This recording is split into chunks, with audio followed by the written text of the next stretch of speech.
அடுத்த சம் பார்க்கலாம். இரண்டு எண்களின் எல்சிஎம் 2079 மற்றும் அவற்றின் HCF 27, அவற்றில் ஓர் எண் 189 எனில் மற்றொரு எண் யாதுன்னு கேட்டிருக்காங்க.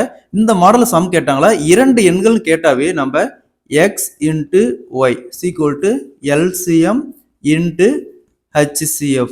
ஸோ இங்க ஓர் எண் 189 சொல்லியிருக்காங்க. அப்ப நம்ம ஏதோ ஒன்று வச்சுக்கலாம். அப்ப x into 189 equal to LCM.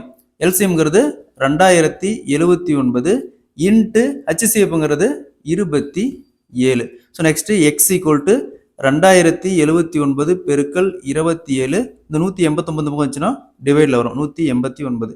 இதை கேன்சல் பண்ணுமா 7 டைம் வரும். அகைன் 2079 கேன்சல் பண்ணுமா. ஸோ நெக்ஸ்ட் 2079 7ஆல் கேன்சல் பண்ணுமா 297 வரும். ஸோ அப்போ option A is the correct answer.